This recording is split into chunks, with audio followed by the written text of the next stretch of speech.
আসসালামু আলাইকুম এভরিওয়ান। বহুরূপী ভালোবাসা গল্পের ৮ নম্বর পার্ট। তো চলো বেশি কথা না কইয়া গল্প শুরু করা যাক। সকালে দরজায় কটকট আওয়াজ শুনে ঘুম ভাঙলো। ঘুম ঘুম চোখে বললাম, মাহি বিরক্ত করিস না তো, একটু ঘুমাতে দে। এত সকাল সকাল ডাকার কোনো মানে আছে বল? মাহি দরজার বাইর থেকে বলল, তোর কাছে সকাল মনে হয়? এখন বাজে 10টা, তাড়াতাড়ি উঠে ফ্রেশ হয়ে নে, বাসায় মেহমান আসছে। তুই দরজা খোল, আমি তোরে সাহায্য করছি। আমি বললাম, জোরে ঠেলা দিয়ে খুলে যাবে। মাহি আমার কথা শুনে দরজা খুলে ভিতরে ঢুকলো। আমি মাহির দিকে তাকিয়ে বললাম, কি হয়েছে এখন সেটা বল, ভালো করেও একটু ঘুমাতে দিলি না? মাহি বলল, আর ঘুমাতে হবে না, বাসায় মেহমান আসছে তোরে দেখতে, এখন উঠে পড়। মাহির কথা শুনে বিছানা থেকে উঠলাম, লাঠিতে ভর করে ওয়াশরুমে চলে গেলাম। ওয়াশরুম থেকে ফ্রেশ হয়ে বের হয়ে দেখি মাহি এখনো বসে আছে। আমি মুখের পানি মুছতে মুছতে বললাম, সকাল সকাল বাসায় আবার কি আসছে রে মাহি? মাহি বলল, তুই আগে বাইরে গিয়ে নিজ চোখে দেখ কি আসছে, আমাকে জিজ্ঞেস করিস না। আমি মাহির কথা শুনে রুম থেকে বের হলাম, আর রুম থেকে বের হয়ে দেখি রিমির আম্মু আর ওর বাবা সোফায় বসে আছে, আর আমার আম্মু সামনে বসে বসে পান চিবাচ্ছেন। আন্টিকে দেখে আমি সালাম দিয়ে বললাম, ভালো আছেন আন্টি? আন্টি আমার সালামের জবাব দিয়ে বললাম, ভালো আছি বাবা, তোমার এখন কি অবস্থা? আমি বললাম, এই তো মোটামুটি, এখন একটু ভালো আছি। সকাল সকাল আমাদের বাসায় আবার কি মনে করে আন্টি? আন্টি আমার কথা শুনে হাসি দিয়ে বলল, কেন, তোমাদের বাসায় আসা কি মানা আছে নাকি? আমি সোফায় বসতে বসতে বললাম, কি যে বলেন না আন্টি আপনি, আমি তো অনেক খুশি হয়েছি যে আপনি আমাদের বাসায় আসছেন। আন্টি বলল, বাবা তোমার সাথে আমার কিছু কথা ছিল, তোমার আম্মুর সাথে আমি সবকিছু বলেছি, আর উনি আমাকে ভালো করেই চিনেছেন। আম্মু আমার দিকে তাকিয়ে বলল, কি রে রিফাত, তুই ওদের চিনিস না? ওরা তো আমাদের পাশের গ্রামের, তাছাড়া তুই তো পাশের গ্রামে প্রতিদিন যেতি। আমি আম্মুর কথা শুনে বললাম, আমি চিনি ওনাদের, তোমাদের বলতে হবে না, তবে কোন বিষয় নিয়ে তোমরা কথা বলছিলে আমাকে সেটাই বলো।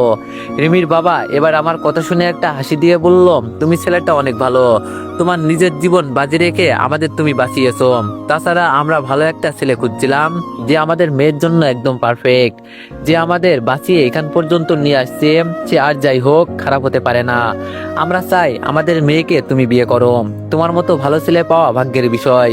এই বিষয়ে তোমার আম্মুর সাথে আমার কথা হয়েছে, তিনি পুরোপুরি মত দিয়েছেন। এই বিষয়ে এখন তোমার মত চাইছি আমরা। আমি আম্মুর দিকে তাকাতেই আম্মু বলল, বাবা, আমি এই বিয়েতে রাজি। তাছাড়া ওরা আমাদের চিনা জানা, ওরা আমাদের পাশের গ্রামের মানুষ, আমি কি করে না করি বল? আশা করি তুইও না করবি না। আম্মুর কথা শুনে আমি মনে মনে একটু খুশি হলাম। তাহলে এখন কোনো কিছু ছাড়াই আমি রিমি ম্যাডামকে বিয়ে করতে পারবো। আহা কি আনন্দ আকাশে বাতাসে, আমি আমার পুরাতন ভালোবাসাকে আবার ফিরে পাচ্ছি। আমার ভিতরে যে এখন আনন্দের বন্যা চলছে, এটা বলার বাইরে। আজকে মনে হচ্ছে আমার সবচেয়ে খুশির দিন, আমি আমার ভালোবাসার মানুষকে কাছে পাবো। এর চাইতে খুশির দিন আর কি হতে পারে? আমি তো ভেবেছিলাম রিমি ম্যাডামকে পাওয়ার জন্য আমার কত কষ্ট করতে হবে, কিন্তু এখন খুব সহজেই আমি ওকে আমার বউ হিসাবে পেয়ে যাব। সত্যি আমার ভাগ্য খুব ভালো। ইস, এখন যদি রিমি ম্যাডাম থাকতো তাহলে তিনি কতটাই না লজ্জা পেতেন, আমি তার লজ্জার মুখটা দেখতে পারতাম। তার মানে রিমি ম্যাডামের এই বিয়েতে মত আছে? কোনোভাবে রিমি ম্যাডাম আমাকে আবার সারপ্রাইজ দিবে না তো? রিমি ম্যাডামের বিয়েতে মত আছে, তার মানে রিমি ম্যাডাম আমাকে চিনতে পেরেছে, কিন্তু তিনি মুখে স্বীকার করতে চায় না কেন? খুব চালাক মেয়ে রিমি ম্যাডাম। আন্টি বলল, কি চিন্তা করো বাবা? আন্টির কথা শুনে আমি মাথা নিচু করে বললাম, কিছু না আন্টি, তাছাড়া আমার আম্মু যদি রাজি থাকে আমি না করব না। আমি আমার আম্মুর মুখের ওপর কোনো কথা বলতে পারবো না, আমার আম্মুর জন্য আমি নিজেকে কুরবানি করতে পারি। আন্টি একটা হাসি দিয়ে বলল, মাশাল্লাহ বাবা, শুনে খুব খুশি হলাম। তাছাড়া আমার ছোট মেয়ে অনেক ভালো, ও তোমাকে খুব ভালোবাসবে দেখিও। আমি একটু অবাক হয়ে বললাম, ছোট মেয়ে মানে? আন্টি বলল, ছোট মেয়ে মানে হলো সেই দিন আমাদের সাথে আমার মেয়ে ছিল না, ওইটা রিমির বোন, ওর সাথেই তোমার বিয়ে, বুঝছো বাবা? সেই দিন ও তোমার বাইকের সামনে বসে আছে না? আন্টির কথা শুনে মুহূর্তে ভিতরে আমার মুখটা কালো হয়ে গেল। আমি ভাবলাম, কি আর হলো কি? আমি ভাবছিলাম রিমি ম্যাডামের সাথে আমার বিয়ে ঠিক হয়েছে, কিন্তু এখন তো শুনি তার ছোট বোনের সাথে। এর মানে কি? কিছুই তো আমার মাথায় ঢুকছে না। আন্টি আবার বলা শুরু করলো, আগামী 10 দিন তোমার হাতে আছে, পরে আবার তুমি ডিউটিতে ফিরে বেড়ে যাবে। এজন্য আগামী 8 দিন পর তোমার আর আমার ছোট মেয়ের বিয়ে। তোমার আম্মু রাজি আছে, আশা করি তোমার কোনো প্রবলেম থাকবে না। সময় মতো সবকিছু করে নিবে। এত তাড়াতাড়ি সবকিছু করছি কারণ তুমি একবার গেলে কখন আসো এর কোনো হিসাব নেই, এজন্য আমি এইসব করছি। আমি যে ভুল কিছু করতে যাচ্ছি এখন আমি খুব ভালো করেই বুঝতে পারছি। আমার ভিতরে যে কেমন তুফান সৃষ্টি হয়েছে এটা আমি বলতে পারি। আমি ভাবি নাই কখনো এমন পরিস্থিতিতে পড়তে হবে। আমি তো ভাবছিলাম রিমি ম্যাডামের সাথে আমার বিয়ে হবে, এজন্য আমি এই বিয়েতে রাজি ছিলাম। কিন্তু এখন তো তার উল্টো। এখন যদি আমি কিছু বলি তাহলে আমার আম্মুর মান সম্মান থাকবে না। নিজের বিপদ নিজেই ডেকে নিয়ে আসলাম মনে হচ্ছে। আমি এবার আস্তে করে বললাম, সবকিছু তো বুঝলাম আন্টি, কিন্তু বড় মেয়ে রেখে ছোট মেয়েকে আপনি। আন্টি আমাকে থামিয়ে বলল, তুমি কি বলতে চাইছো তা আমি খুব ভালো করেই বুঝতে পারছি। তোমার রিমি ম্যাডাম সে নাকি কখনো বিয়ে করবে না, সে দেশের সেবা করবে। তবে গোপন সূত্রে কোনোভাবে জানতে পেরেছি ও কারোর সাথে প্রেম করে, তবে আমাদের কিছু বলে না। বিয়ের কথা বললেও ও রেগে যায়। এজন্য আগে আমার ছোট মেয়েকে বিয়ে দিচ্ছি, পরে যদি পারি তাহলে ওর ব্যবস্থা করব। তোমার রিমি ম্যাডাম আবার আমাদের বাসায় না পেলে রেগে যাবে, আমাদের এখন যেতে হবে। আমি বললাম, রিমি ম্যাডাম এইসব জানে কি আন্টি? আন্টি বলল, না ও কিছু জানে না, এখন গিয়ে ওকে সবকিছু বলবো। আর আমি আশা করি ও না করবে না, ও বরং আরো খুশি হবে, কারণ তোমার মতো ছেলে খুঁজে পাওয়া ভাগ্যের বিষয়। আচ্ছা, তুমি আবার সময় মতো চলে যাবে, কিন্তু তোমার বন্ধু বান্ধব থাকলে অবশ্যই তাদের আসতে বলবে। আর তুমি তোমার আম্মুর এক কথায় রাজি হয়ে গেলে, এতটা ভালোবাসো তুমি তোমার আম্মুকে। সত্যি তুমি ছেলেটা অনেক ভালো, এখন আমরা বুঝতে পারছি তুমি কোনো খারাপ ছেলে নয়। আচ্ছা, আমরা এখন গেলাম। দেখতে দেখতে আন্টি আর আঙ্কেল বের হয়ে গেল। আমি মাথা নিচু করে বসে আছি। আম্মু আমার পাশে বসে আমার মাথায় হাত দিয়ে বলল, তুই আজকে যেভাবে আমার সম্মান করলি, সত্যি আমি অনেক অনেক খুশি হয়েছি। আমার কিচ্ছু লাগবে না বাবা, তুই থাকলেই আমার সবকিছু হবে। আম্মুর মুখের দিকে তাকিয়ে আমি সবকিছু ভুলে গেলাম। এখন যদি আমি না করি, আমি এই বিয়েতে রাজি না, তাহলে আম্মুর মান সম্মান চলে যাবে। আমার সাথে খারাপ কিছু হোক, কিন্তু আমার আম্মুর সাথে এইসব কখনো হতে দিব না। নিজের জীবন দিয়ে হলেও আমি আমার আম্মুর সম্মান রক্ষা করব। ভালোবাসি আমি আম্মুকে, তবে আফসোস একটা জায়গায়, আম্মুকে আমার ভালোবাসার কথা জানাতে পারলাম না।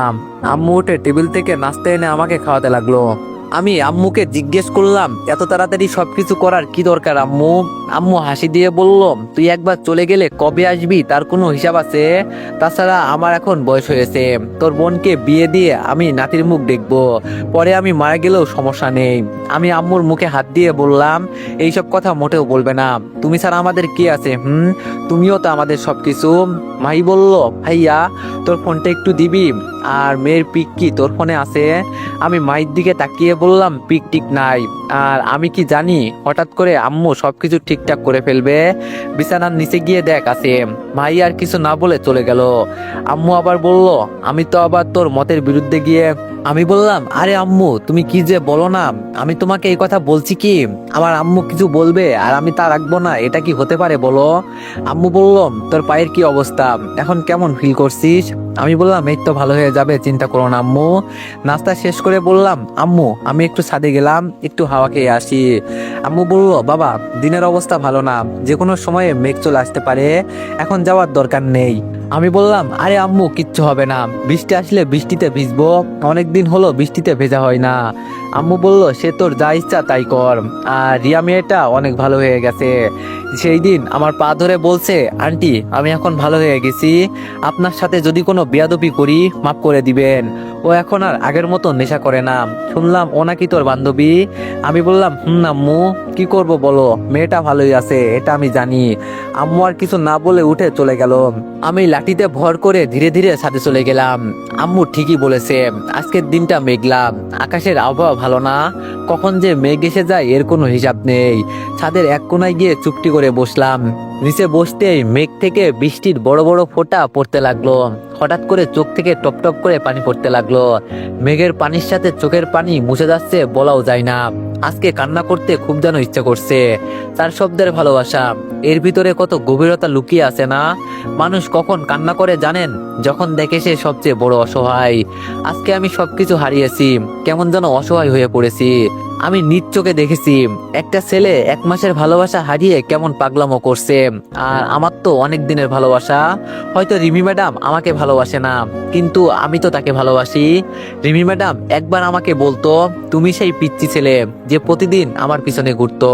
তখন তো আমি একটু হলেও নিজেকে বুঝতে পারতাম, কিন্তু রিমি ম্যাডাম আমাকে একদম না চেনার ভান করলো। হয়তো তিনি সবকিছু ভুলে গেছেন। কিভাবে তিনি আমাকে ভুলতে পারলেন? আমি তো ভাবছিলাম ছোটবেলার ভালোবাসা আবার ফিরে পাবো, কিন্তু না, সেটাও হারিয়ে গেল। মানুষ বলে ছেলেরা কখনো কান্না করে না, ওদের মন নাকি খুব শক্ত হয়। কিন্তু ছেলেরা নীরবে কান্না করতে খুব পারে, শুধু কাউকে দেখায় না। মাঝে মধ্যে মনটা চায় সবকিছু ছেড়ে দিয়ে আত্মহত্যা করে ফেলি, কিন্তু আম্মুর মুখের উপর তাকিয়ে পারি না। সবাই তো আর ভালোবাসার গুরুত্ব বোঝে না, আর বুঝবে কি করে? ভালোবাসার মাঝে যদি দেহ খোঁজে, তাহলে কিভাবে বুঝবে? ভালোবাসার মতো ভালোবাসতে হবে। ভালোবাসি বললেই কি ভালোবাসা হয়ে যায়? আগলে রাখা শিখতে হয়। আমার সবচেয়ে বড় ভুল হলো রিমি ম্যাডামকে প্রপোজ না করা। এখন কেন জানি আমার চিৎকার দিয়ে বলতে ইচ্ছে করছে, ভালোবাসি আপনাকে রিমি ম্যাডাম, আমাকে আবার একটা সুযোগ দিবেন, আমি আপনার জন্য সবকিছু করতে পারবো। রিমি ম্যাডাম আমার জীবনে ছিল না, এটা খুব ভালো ছিল, কিন্তু তিনি আবার ফিরে এসে সবকিছু মনে করিয়ে দিল। আবার নতুন করে আমি রিমি ম্যাডামকে ভালোবাসতে শুরু করেছি। ভালোবাসা কি চেহারা দেখে হয়? অবশ্যই না। কখন যে কাকে ভালো লেগে যায় বলাই যায় না। বৃষ্টির পানিতে যদি কষ্টগুলো ধুয়ে ফেলতে পারতাম, তাহলে খুব ভালো হতো। মনের ভিতরে কোনো কষ্ট থাকতো না, কিন্তু বৃষ্টির পানিতে বসে বসে শুধু কান্না করছি। এছাড়া আমার আর কোনো উপায় নেই। ভাগ্যে যা লেখা ছিল তাই হচ্ছে। কিরে রিফাত, তুই এখানে বসে বসে কি করিস? ছাদের দরজার দিকে তাকিয়ে দেখি রিয়া দাঁড়িয়ে আছে। আমি আমার মুখে একটু পানি নিয়ে বললাম, এই তো বসে বসে বৃষ্টির পানিতে ভিজে এনজয় করছি, তুই আসবি? রিয়া হেঁটে আমার পাশে বসে বলল, অনেকদিন হলো বৃষ্টিতে ভেজা হয় না, তবে ভালোই লাগছে। কিন্তু আমার কেন জানি মনে হচ্ছিল তুই বসে বসে কান্না করছিস, তোর চোখ হালকা লাল হয়ে গেছে। আমি বললাম, আরে না, তেমন কিছু না। রিয়া বলল, দেখ রিফাত, তুই আর যাই করিস আমার সাথে মিথ্যা কথা বলতে পারবি না। কি হয়েছে এটা এখন বল। উপরে আকাশের দিকে তাকিয়ে বললাম, মাঝে মাঝে কিছু জিনিস আছে যেগুলো পরিবারের জন্য কুরবানি করতে হয়, সবকিছু ভুলে যেতে হয়।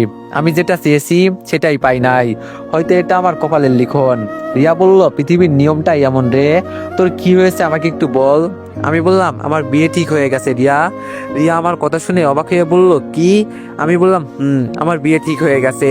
রিয়া বলল, তার মানে তুই খুশিতে কান্না করছিস? আমি বললাম, না রে রিয়া, আমি এটা চাই নাই। আমি কাউকে ছোটবেলায় ভালোবেসেছি, তাকে পাই নাই, আমার সাথে উল্টা কিছু হয়েছে। রিয়া বলল, কি হয়েছে সেটা বল শুনি। আমি ধীরে ধীরে রিয়াকে সবকিছু বলে দিলাম। সবকিছু শুনে রিয়া বলল, আমি কি আন্টির সাথে এই বিষয়ে কথা বলবো? আমি বললাম, না, তার আর দরকার নেই। আমার আম্মু এই বিয়েতে অনেক খুশি, আমি তাকে হতাশ করতে চাই না।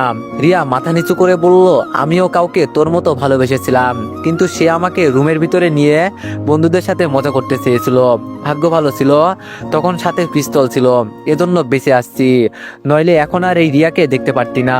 আমি বললাম, রিয়া, আমি যদি তোর কাছে কিছু চাই আমাকে দিবি? রিয়া আমার মুখের দিকে তাকিয়ে বলল, কি চাই শুধু একবার বল, আমি তোরে সবকিছু দিতে রাজি, তুই আমার বন্ধু না? আমি বললাম, জীবনে কত খুন খারাপি করলি, তুই আমাকে মেরে ফেল, আমি যখন রাস্তায় বের হব তখন তুই আমাকে গুলি করে দিস। আমার এইসব আর ভালো লাগে না। আমার পরিবারের মানুষগুলো আমাকে ব্যবহার করছে, সবাই আমাকে তাদের হাতের ময়লা মনে করে। আমার চাচাতো বোন, যাকে আমি নিজের বোনের মতোই মনে করি, কিন্তু সে আমার সাথে বাজে ব্যবহার করে। কি করব বেঁচে থেকে বল? পরিবারের মানুষগুলো যদি বেইমানি করে, তখন কি আর কারো আশা করা যায়? আমার আর এই পৃথিবীতে বেঁচে থাকার কোনো মানে আছে বল? যাকে ভালোবাসি তাকে পেলাম না। আম্মুর কথা শুনে আমার নিজের সবকিছু শেষ করতে হবে। তুই তো সবকিছু পারিস, আমাকে প্লিজ তুই মেরে ফেল, আমি শুধু আমার আম্মুর মুখের দিকে তাকিয়ে আত্মহত্যা করতে পারি না। রিয়া আমার কথা শুনে কিছু বলল না, একটু চুপ রইল। কিছুক্ষণ পর আমার দিকে তাকিয়ে বলল, তুই যদি আর কোনোদিন এইসব কথা বলিস, তাহলে তোর সাথে আমার বন্ধুত্ব নষ্ট হয়ে যাবে। সবকিছু মিলিয়ে হলো জীবন। তুই আমাকে দেখ, আমি এখন আবার নতুন করে কাউকে ভালোবাসতে শুরু করেছি। সে আমার সামনেই আছে, কিন্তু আমি তাকে কাছে পেয়েও ছেড়ে দিচ্ছি। কারণ কি জানিস, সে যদি সুখে থাকে তাহলে আমি দূর থেকেও দেখে খুশি হতে পারবো। আমি বললাম, কার কথা বলিস রিয়া? রিয়া হাসি দিয়ে বলল, তুই যদি বুঝতি তাহলে এখন আর এই কথা বলতি না। বাদ দে, তবে শোন, আমি তোর বিয়ের সব দায়িত্ব পালন করব। আমি বললাম, রিয়া, তোর কণ্ঠে এমন ভারী হয়ে যাচ্ছে কেন? মনে হচ্ছে তোর চোখ থেকে পানি পড়ছে। রিয়া দাঁড়িয়ে বলল, ভালোবাসি বললেই যদি ভালোবাসা হয়ে যেত তাহলে বিষয়টা খুব সহজ হতো, আর কোনো কষ্ট করা লাগতো না। কিন্তু ভালোবাসা আর ভালো লাগে এক না। নতুন করে আমিও কাউকে ভালোবাসতে শুরু করেছিলাম, কিন্তু তার আগেই সবকিছু শেষ হয়ে গেল রে। আচ্ছা আমি গেলাম, তুইও চলে আয়, নইলে পরে ঠান্ডা লেগে যাবে। রিয়া দরজা দিয়ে বের হয়ে চলে গেল। আসলে কার মনের ভিতরে যে কি আছে এটা কেউ জানে না। তবে আমাকে যদি একটু সময় দিত রিমি ম্যাডামের মন জয় করার জন্য, তাহলে আমি একটু চেষ্টা করতাম, কিন্তু সেটাও পাই নাই। আম্মুর মুখের দিকে তাকিয়ে সবকিছু শেষ করে দিলাম। আমি দাঁড়িয়ে ধীরে ধীরে হেঁটে রুম থেকে চলে গেলাম। গোসল করে বিছানায় বসতেই রবিনের নম্বর থেকে কল আসলো। আমি ফোন রিসিভ করে বললাম, রবিন বল। রবিন বলল, সরি বন্ধু, তোর খবর নিতে পারি নাই। কি আর করব বল, রিমি ম্যাডাম আমাদের এত প্যারা দিচ্ছে যে বলার বাইরে। তোর পায়ের অবস্থা এখন কেমন? আমি বললাম, মোটামুটি ঠিক আছে, তুই কোনো চিন্তা করিস না। আর তুই এখন কোথায়? রবিন বলল, কোথায় আবার, ডিউটিতে আছি, আর ভালো লাগে না। আমি বললাম, ভালো না লাগলেও তো কাজ করতে হবে, কি আর করবি। আর শোন রবিন, আগামী শুক্রবার আমার বিয়ে, তুই চলে আসিস। রবিন বলল, মজা করিস তুই আমার সাথে হালা? আমি বললাম, মজার কি আছে, তোরে সত্যি কথাই বলছি। তবে হঠাৎ করে এইসব হয়ে গেল রে, আমি নিজেও বুঝতে পারি নাই। রবিন বলল, তুই সিরিয়াস? আমি বললাম, হ বেটা, তুই কি আমার দুলাভাই হোস যে আমি তোর সাথে মিথ্যা কথা বলবো? রবিন বলল, কিভাবে কি হলো, কিছুই তো বললি না। আমি বললাম, তুই আগে আয়, পরে তোরে সবকিছু বলবো। রবিন বলল, আমাকে তো ম্যাডাম ছুটি দিবে না। আমি বললাম, ছুটি না দিলে পালিয়ে আসবি, আমার জন্য এটা পারবি না? রবিন বলল, আমি যতটা পারি চেষ্টা করব, তবে আমি আসবো এটা শিওর। আমি বললাম, আচ্ছা তাহলে সময় মতো চলে আসিস। ফোন রাখলাম।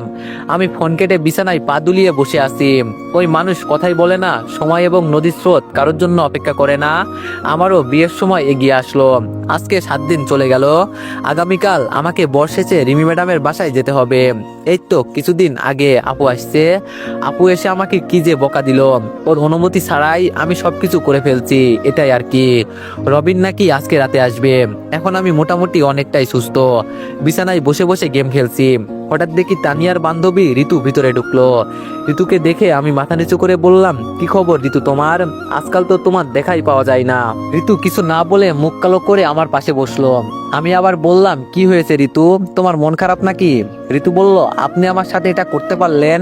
আমি বললাম, ওমা, আমি আবার তোমার সাথে কি করেছি? ঋতু বলল, আপনার বিয়ে ঠিক আর আমি কিছু জানি না। আমি বললাম, আমার যে হঠাৎ করে বিয়ে ঠিক হয়ে গেছে এটা তো আমি নিজেও জানি না, তোমাকে কি বলবো? ঋতু বলল, আপনি এই বিয়েতে রাজি? আমি বললাম, আমি রাজি কিনা সেটা জেনে তুমি কি করবে? বড় কথা হলো আমার আম্মু এই বিয়েতে রাজি, এজন্য আমিও রাজি। ঋতু বলল, আমি আপনাকে ভালোবাসি, আপনি কি এটা জানতেন না? আমি বললাম, ভালোবাসার নাম করে মারতে নিয়েছিলে, মিথ্যা কথা বলো কেন? আমার কথা শুনে ঋতু কান্না করে দিয়ে বলল, আপনি আমার রাগের সম্পর্কে কিছুই জানেন না। আমার যখন রাগ হয় তখন যে আমি কি করি নিজেও জানি না। আপনাকে মেরে আমি রাতভর কান্না করছি, বিশ্বাস করেন আমি রাগের কারণে এইসব করেছি।